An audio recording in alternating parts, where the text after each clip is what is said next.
नमस्कार मेरे हरियाणा के मित्रों, भाइयों, बहनों। हरियाणा आज में आपसे फिर एक बार मिलने का, बातचीत करने का अवसर मिल रहा है।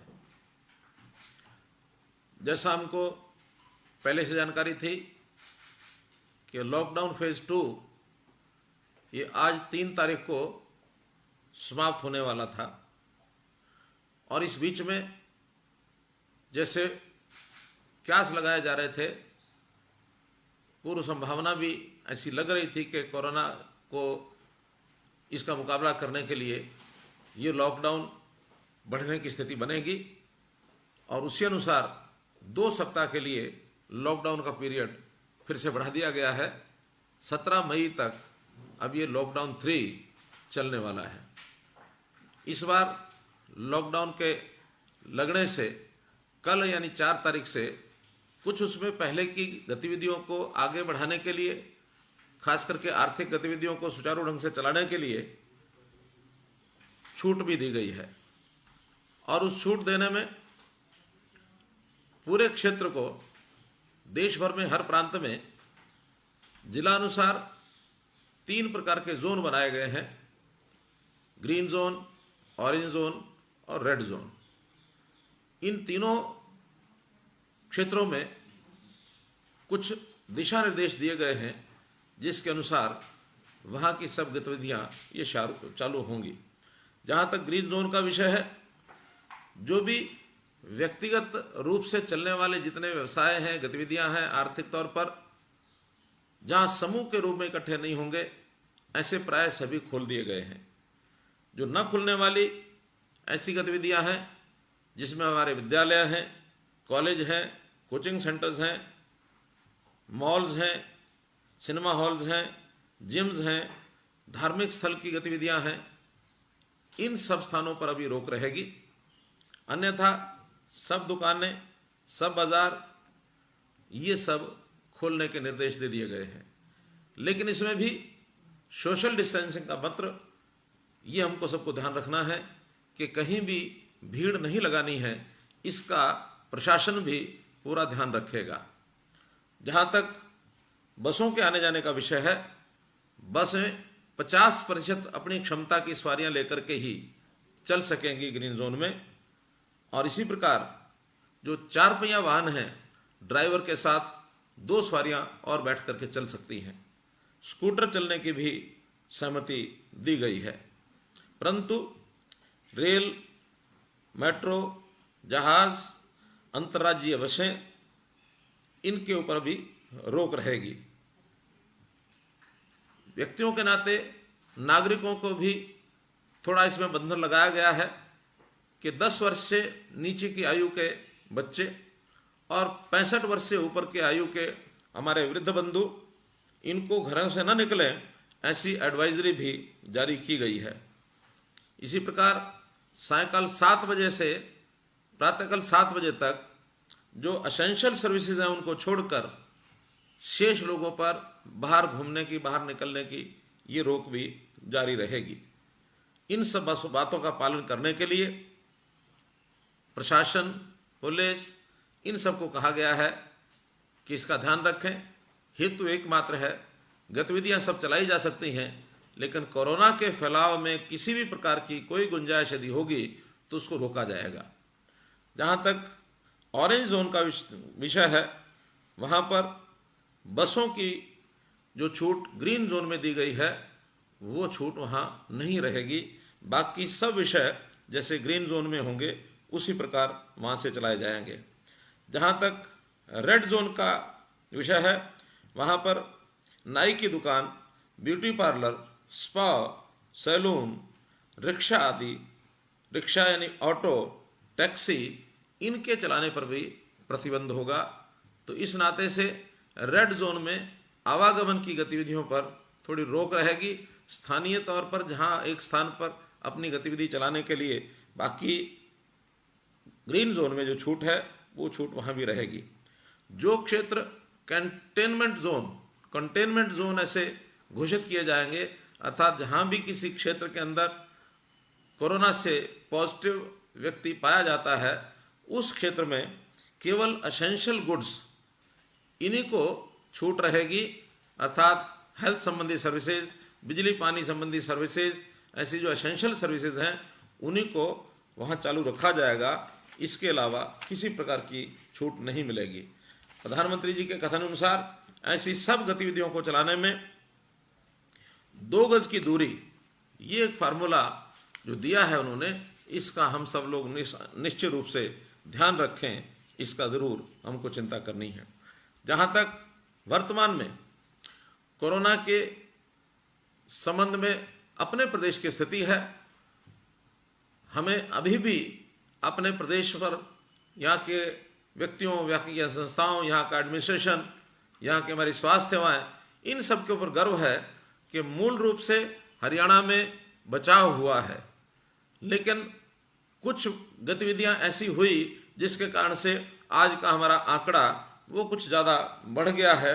इस आंकड़े की यदि मैं चर्चा करूं तो आज कुल पॉजिटिव केसेस की संख्या 364 हो गई है और इसमें 241 लोग वो स्वस्थ हो गए हैं, रिकवर हो गए हैं। आज पॉजिटिव जो संख्या शेष बची है जिनका इलाज चल रहा है वो 124 लोग हैं। दुर्भाग्यपूर्ण स्थिति है कि 4 लोग अपनी जान खो बैठे हैं। इनमें उल्लेखनीय बात, जैसा हमको पहले से पता है, 3 फैक्टर ऐसे हुए हैं जिससे हमें चिंता है। एक जो जमात के लोग, तबलीगी लोग थे, उनकी बड़ी संख्या हमारे इन पॉजिटिव केसेस में आई। और दूसरा जो चिंताजनक स्थिति वो बनी कि दिल्ली में काम करने वाले लोग जो हरियाणा में प्रतिदिन आते जाते थे दैनिक यात्री के रूप में या व्यवसाय के रूप में, उनको भी कोरोना से पॉजिटिव पाया गया। वो भी एक बड़ी संख्या है, क्योंकि दुखद स्थिति है कि दिल्ली हमारे देश की राजधानी होने के नाते भी एक बहुत बड़ी संख्या में वहाँ लोग पॉजिटिव हो गए हैं। वहाँ 3 तरफ से दिल्ली को हरियाणा के ज़िले लगते हैं, उन ज़िलों में चाहे वो सोनीपत है, झज्जर है, गुरुग्राम है अथवा फरीदाबाद है, ये संख्या अधिक मात्रा में बढ़ी। एक तीसरा फैक्टर और जो ध्यान में आ रहा है, भले संख्या उसकी ज़्यादा हरियाणा में तो नहीं है, लेकिन पंजाब में बहुत बड़ी संख्या पाई गई है कि नांदेड़ से जो आए हुए तीर्थयात्री, उनमें भी बड़ी संख्या में और लोग पॉजिटिव पाए गए हैं। हरियाणा में भी उनमें से कुछ लोग डबवाली सिरसा में कल ही आए थे, 2 लोग उसमें पॉजिटिव पाए गए। बाकियों के टेस्ट अभी होगा, उसका रिजल्ट अभी आना शेष है। यदि ये घटनाएं न होती तो हम बहुत अच्छी स्थिति में होते। फिर भी आज हम बाकी प्रांतों की अपेक्षा स्थिति हमारी ठीक है। हमारे यहाँ की जनता ने संकल्प लिया है कि हम सब लोग मिल करके इस कोरोना की लड़ाई में एकत्र रहेंगे और हमारी जितनी सेवाएं, सर्विसेज हैं वो भी डट करके जुटे हैं। हम सब लोगों को इस बात के लिए ध्यान रखना है कि ये बात कहीं आगे न बढ़ जाए। इस कोरोना के दौर में ही एक विषय किसान का, जो हर वर्ष का एक वार्षिक विषय होता है उनकी प्रोक्योरमेंट का, मंडियों में जाने का, जिसको हमने सुचारू ढंग से, सरसों की खरीद 15 जुलाई से शुरू कराई थी, गेहूं की खरीद 20 जुलाई से शुरू हुई, 20 अप्रैल से शुरू हुई, 15 अप्रैल और 20 अप्रैल से, तब से दोनों फसलों की प्रोक्योरमेंट बहुत अच्छे प्रकार से चल रही है। वर्तमान में यदि आंकड़े देखे जाएंगे तो सरसों 4,02,000 मीट्रिक टन इसकी आवक हो चुकी है। इसी प्रकार गेहूं की आवक भी लगभग 44 लाख मीट्रिक टन ये हो चुकी है, जो कुल हमारी जो पैदावार है गेहूं की उसका 60% से ऊपर हो चुका है। और भुगतान के नाते भी यदि मैं आंकड़े रखूं तो सरसों का भुगतान 450 करोड़ रुपए का हो चुका है और गेहूं का भुगतान 283 करोड़ रुपए का हो चुका है। और मैं समझता हूं कि हमने जो टारगेट तो अपना बहुत आगे का रखा था, 30 जून तक हम प्रोक्योरमेंट करेंगे, लेकिन मुझे लगता है जिस गति से प्रोक्योरमेंट हो रही है शायद ये 15 और 20 मई तक हम इसको पूरा कर ही लेंगे, ऐसा मुझे इसका आभास हो रहा है। मैं एक विषय और आपके सामने रखना चाहूँगा और बहुत निसंकोच रखना चाहूँगा। वैसे तो ऐसे समय पर यह विषय न रखा जाता तो ज़्यादा अच्छा होता, लेकिन परिस्थितियाँ कुछ ऐसी बनी कि मुझे आपके सामने वो विषय रखना पड़ रहा है। अभी पिछले दिनों में जैसे हम देखते हैं कि कोरोना के समय में हमारी आर्थिक स्थिति प्रदेश की वो कोई बहुत अच्छी नहीं रही है। बहुत से हमारे जितने राजस्व की प्राप्तियां थी वो प्राय बंद हो गई थी, बंद हो गई हैं, वो नहीं, अभी भी कोई शुरू नहीं हुई है। चाहे उसमें जीएसटी है, वैट है, उसके अंदर स्टाम्प ड्यूटी है, एक्साइज है, जितने भी स्रोत हैं वो पिछले महीने में लगभग यानी बहुत कम परसेंटेज उसका आता रहा और हम इन 2 महीनों के अंदर 12,000 करोड़ रुपए के एक प्रकार से दबाव में आए हैं। हमने खर्चे करने के लिए भी जो आवश्यक खर्चे हैं वही किए और शेष खर्चे सारे बंद कर दिए गए हैं, बहुत से उसमें पग लिए गए हैं, आपको सबको बताया गया है। 2 दिन पहले कैबिनेट की मीटिंग के अंदर एक छोटे निर्णय हमने ज़रूर लिए और उसके अंदर बहुत कम छोटे निर्णय जिसको कह सकते हैं, उसमें एक हमने फीस बढ़ाई, एक हमने कर बढ़ाया, एक हमने किराया बढ़ाया। कितना? किराया मात्र 15 पैसे पर किलोमीटर, फीस मात्र जिसको कहना चाहिए कि 2% सब्जी के ऊपर, अर्थात एक व्यक्ति 10 रुपये किलो की अगर सब्जी लाता है तो 20 पैसे प्रति किलो की फीस उसकी बढ़ती है। और कर जो बढ़ाया वो भी हमने वैट के अंदर कर इतना नॉमिनल जिसके कारण से सिर्फ 1 रुपया लीटर डीजल और 1 रुपया 10 पैसे लीटर पेट्रोल का खर्च बढ़ता है। एक मामूली कर जिसके अंदर ये कह सकता हूँ कि एक 70-80 करोड़ रुपए महीने का इसके अंदर एक सरकार को आमदन सब दृष्टि से होने वाली है। जबकि हमारा खर्च, महीने का खर्च जैसा हम देखते हैं कि 10,000 करोड़ रुपए से ऊपर का खर्च होता है। इतने कम वृद्धि का हेतु इतना ही मात्र था कि इन तीनों चीज़ों में थोड़ी थोड़ी वृद्धि होकर के और हम इनके काम को सुचारू रूप से चला सकें। लेकिन इतना करने के बाद हमारे कुछ विरोधी मित्रों ने, हमारे विपक्ष के मित्रों ने, खास करके उसमें कांग्रेस की हमारी अध्यक्ष शैलजा कुमारी और कांग्रेस के नेता रणदीप सुरजेवाला, इन्होंने उस विषय को जिस ढंग से आगे रखा है, बढ़ाया है, उसको सोच करके बहुत ही मन में कष्ट हुआ, ऐसा मैं कह सकता हूँ। क्योंकि इतने छोटे विषय के ऊपर इतना आगे बढ़ करके कहना, यानी मात्र 80-82 करोड़ रुपए महीने का खर्च 10,000 करोड़ रुपए के खर्च में से अगर हमने बढ़ाया है और उन्होंने कहा कि जैसे बहुत कुछ जनता से लूट लिया गया हो। उदाहरण दिया कि 44,000 करोड़ रुपया 6 साल का वैट ये आखिर कहाँ गया। मेरा कहना है कि 44,000 करोड़ रुपए का ही क्यों बात करते हैं। वो बात करते तो फिर हम 6 साल के अंदर टोटल बजट तो हमने 5 लाख करोड़ रुपए का खर्च कर दिया और 5 लाख करोड़ रुपए और 44,000 करोड़ रुपए की बात एक छोटे छोटे 10 पैसे, 20 पैसे के, 15 पैसे के खर्च के ऊपर वो तुलना करने लग गए। आखिर तो ये हिसाब किताब उनको लेने का किसी प्रकार का कोई औचित्य बनता नहीं है, क्योंकि हर वर्ष बजट का जितना भी प्रावधान होता है उसका हिसाब किताब विधानसभा में रखा जाता है। ये बजट 1 अप्रैल से 31 मार्च तक होता है। 31 मार्च को खजाना बंद करके उसके बाद 1 अप्रैल से नए सिरे से सब कुछ शुरू किया जाता है। ये महीना तो अभी नहीं हुआ और जिस 1 महीने के बाद वो इस प्रकार के बड़े विषय खोलने लग गए हैं।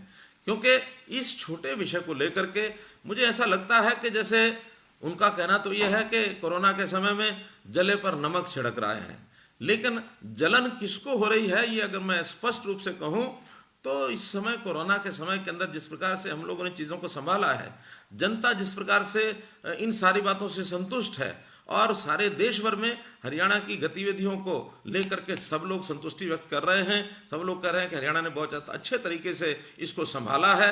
कहीं ऐसा तो नहीं ये सब बातें सुन करके हमारे मित्रों को ही जलन हो रही हो, यही जल रहे हों और इनको जलन हो रही है और इनके जलन पर अगर ये समझते हो कि इनके जलन पर नमक छिड़क दिया गया है तो ये कोई बहुत अच्छी बात नहीं है। कृपया संतुष्टि व्यक्त करें। और ये समय ऐसा है, ये समय जो संकट के समय, एक आपत्ति के समय, इन छोटी बातों पर राजनीति करने की आवश्यकता नहीं है। ये समय होता है हम सबको मिल करके इकट्ठे होकर के आगे बढ़ना है। अभी हमने एक अपेक्स ग्रुप की अपनी मीटिंग की, उससे पहले ऑल पार्टी मीटिंग में भी जो नेता थे सब लोगों ने एक विश्वास दिलाया था, क्या कि हम लोग सरकार के साथ खड़े हैं। सरकार को सुझाव सब के मिलते ही हैं, सबके सुझाव लिए जाते हैं, लेकिन उस सुझाव के बाद सब लोगों का एक ही विषय रहता था कि मुख्यमंत्री साहब आप जो करेंगे, सरकार जो करेगी, हम साथ खड़े हैं। ये संकट का समय है, इस समय आप जो भी कुछ करना चाहें हम आपके साथ खड़े हैं। लेकिन कभी भी किसी ने कंडीशनल सपोर्ट नहीं की थी कि आप ये करेंगे तो हम साथ खड़े हैं, ये नहीं करेंगे तो साथ नहीं खड़े हैं। अभी ये बहुत कुछ हुआ नहीं है। आगे हम अपेक्षा तो करते हैं, आशा करते हैं कि कोरोना से हमें मुक्ति मिल जाए, लेकिन मानो यदि कोरोना की लड़ाई लंबी चली तो हमको निर्णय बहुत कठोर भी लेने पड़ सकते हैं। और कठोर निर्णय लेने में जनहित में निर्णय लेते हैं, क्योंकि हमारे पास जो कुछ है हम ट्रस्टी के रूप में जनता का सब सामान दिया हुआ वो संभाल रहे हैं। आज भी जो कुछ प्राप्त करेंगे वो जनता के लिए ही खर्च करेंगे, जनता से लेंगे तो जनता पर खर्च करेंगे। और इसमें हम लोगों ने जनता पर किया भी है खर्च। आखिर पिछले महीने का मैं हिसाब आपको बताऊं तो हम लोगों ने जिस दिन ये टैक्स लगाए थे उसी दिन एमएसएमई अर्थात लघु उद्योग, उनके कर्मचारियों को, उनके मजदूरों को ठीक से तनख्वाह मिल जाए, उनके काम ठीक से शुरू हो जाए। हमने प्रति वर्कर 20,000 रुपये की 20,000 रुपये का लोन बैंक से वो अगर लेते हैं तो उसका 6 महीने का ब्याज ये सरकार देगी, जो लगभग 250 करोड़ रुपया बनता है। अर्थात 250 करोड़ रुपये की छूट तो उसी दिन हमने दी। हमने बिजली में फिक्स चार्जेस 25% तुरंत छोड़े और 75% चार्जेस को आगे के लिए डेफर कर दिया कि इसको दिसंबर तक भुगतान किया जा सकता है। आखिर हमने गरीब व्यक्ति, मजदूर व्यक्ति, उसके राशन की व्यवस्था, केंद्र सरकार ने भी राशन डबल किया, लेकिन जिन लोगों के पास राशन कार्ड नहीं थे ऐसे लाखों लोगों को भी 30 जून तक के राशन देने की कमिटमेंट हमने की, उनको राशन दे रहे हैं। हम लोगों ने इसी के साथ जो धनराशि, पैसा जिनको चाहिए 1,000 रुपये प्रति सप्ताह, ऐसे 4,000 रुपये, 5,000 रुपये, लगभग 15 लाख लोगों को हम इस पिछले महीने में दे चुके हैं। आखिर इसके ऊपर भी कोई 500 करोड़ रुपए का हमारा खर्च हुआ है। ये करोड़ों रुपए साथ साथ खर्च हो रहे हैं। 80 करोड़ रुपए महीने के इस दर्द को अगर इस प्रकार से न वो रखते, अगर इसमें संतुष्टि जाहिर करते तो उनकी परिपक्वता ये नज़र आती। ये विषय ज़रूर मैं बहुत अपने एक कष्टदायक मन से जनता के सामने रख रहा हूँ। और मैं ऐसे लोगों के सामने ये भी प्रश्न करना चाहता हूँ कि इन चीज़ों का हिसाब मांगते हुए, जब हिसाब मांगते हैं तो मैं हिसाब की एक ही बात पूछता हूँ कि आखिर ये पैसा कहाँ जाता है। हमने तो अपनी सैलरी भी एक एक महीने की कम कर दी, 30% सैलरी अगले साल भर के लिए ये कम कर दी, 51 करोड़ रुपया DQ ये छोड़ दिया गया, पेंशनर्स ने पेंशन दी, लेकिन मालूम नहीं रणदीप सुरजेवाला जी, आज आप 1,68,000 रुपये पेंशन ले रहे हैं और 1,68,000 रुपये पेंशन आप ले रहे हैं। आपने मालूम नहीं सरकार के कोरोना रिलीफ फंड में कुछ योगदान किया कि नहीं किया, मालूम नहीं लाखों करोड़ों भोजन के पैकेट सामाजिक संस्थाएं सारे प्रदेश में जो कर रही हैं उनको भी आपने एक पैसा दिया कि नहीं दिया। और आप तो अगर सारा हिसाब आपका पिछला हम लगा लें 5 साल का, जब आप विधानसभा के सदस्य थे मात्र 7 बार आप आए हैं विधानसभा में और पूरे 5 वर्ष का खर्च 1,12,00,000 रुपये आपने लिया है। ये पैसा अगर आप हिसाब लेंगे तो मैं पहला हिसाब का मुद्दा, पहला जो पॉइंट है इसी को रखूंगा कि 7 बार विधानसभा में आने के बाद 1,12,00,000 रुपये आप ले गए और आप कहते हैं कि हमको ये हिसाब चाहिए। हिसाब अगर शुरू करेंगे तो बहुत जगह से शुरू किया जा सकता है। आप हमको सरकार में आने से पहले जो आप लोगों ने एक सुप्रीम कोर्ट में एफिडेविट दिया क्या कि हम जो गेस्ट टीचर्स हैं, ये जो अतिथि अध्यापक हैं, इनको एक दिन नहीं रखेंगे। हमने उनको भी रखते हुए और उन अध्यापकों का 4,000 करोड़ रुपया हमने उनका दिया है। आखिर कोई एहसान तो उन पर नहीं किया, लेकिन आपकी की हुई गलतियों का भुगतान ये हमको करना पड़ रहा है। इसलिए मित्रों, ये हिसाब किताब मांगेंगे तो आपको बहुत हिसाब सोच करके रखना पड़ेगा। तो हम लोग इसको नहीं चाहेंगे, इन चीज़ों को आगे बढ़ाएं। आप ज़रूर इसका ध्यान रखें। मैं एक विषय पर और ध्यान कराना चाहता हूँ सब लोगों का कि अभी हमारे प्रदेश के बहुत से प्रवासी मजदूर, अप्रवासी मजदूर जो यहाँ काम कर रहे हैं, पिछले दिनों में उनके काम छूट गए। हम लोगों ने आग्रह किया उद्योग को, औद्योगिक इकाइयों ने उनके 1 महीने की 2 महीने की सैलरी उनको देते रहे, लेकिन अब उद्योग शुरू हो गए हैं। उद्योगों को सबको खोल दिया गया है, जितने बचे हैं वो भी कल से खुल जाएंगे। तो मैं सबसे पहले तो ऐसे जो हमारे मजदूर भाई हैं उनसे अपील करता हूं कि हमारा रोजगार स्थिर रोजगार है, इसको छोड़कर हम अपने घरों को वापस न लौटें। हो सकता है आपको 1-2 वर्ष घर गए हुए हो गए होंगे, घर की याद सताती होगी, परिवार का दबाव पड़ता होगा, लेकिन ऐसे संकट के समय आपको यहीं कोई तकलीफ कठिनाई नहीं आने देंगे। आपका रोजगार भी सुरक्षित रहे, आपको आमदनी भी पूरी हो जाए। यदि घर जाने की आवश्यकता हो तो कुछ समय बाद भी जाया जा सकता है। फिर भी जिन लोगों की कोई कठिनाई है या यहाँ जो यात्री घूमने के लिए आए थे, चाहे वो तीर्थ यात्री हों चाहे वो पर्यटक हों, उन लोगों को यदि वापस जाने में कठिनाई आ रही होगी, उनके सबके नाम नंबर लेकर हम उनको वापस भेजने की समुचित व्यवस्था करेंगे।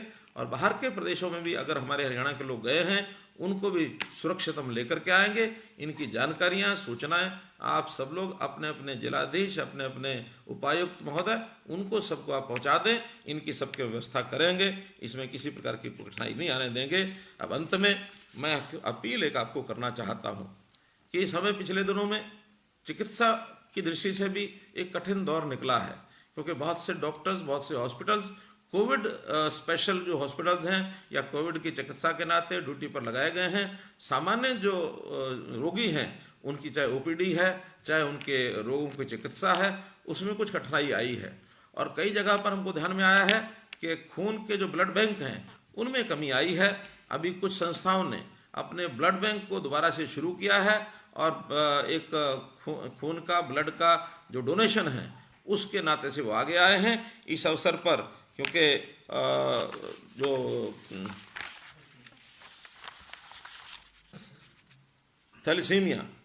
थैलेसीमिया बीमारी से भी बहुत लोग, जो बच्चे यानी हमारे जो ग्रस्त हैं, वो बच्चे हमारे प्रदेश में ऐसे हैं जिनके जीवन को चलाने के लिए रक्त की आवश्यकता है। तो मैं आपको अपील करता हूं कि ऐसी संस्थाओं के माध्यम से आप रक्तदान अवश्य करें ताकि इन बच्चों की ज़िंदगी को भी बचाया जा सके। आज इस अवसर पर एक संकल्प के साथ हम आगे बढ़ें और निश्चित रूप से आने वाले समय में भले आशा अपेक्षा हम अच्छी करते हैं, होप फॉर द बेस्ट, लेकिन दूसरा वाक्य मेरा है प्रिपेयर फॉर द वर्स्ट। हम किसी भी आपत्ति के लिए उसका मुकाबला करने के लिए अपनी तैयारी रखें। मेरा विश्वास है कि हरियाणा से कोरोना हारेगा, भारत से भागेगा। बहुत बहुत धन्यवाद।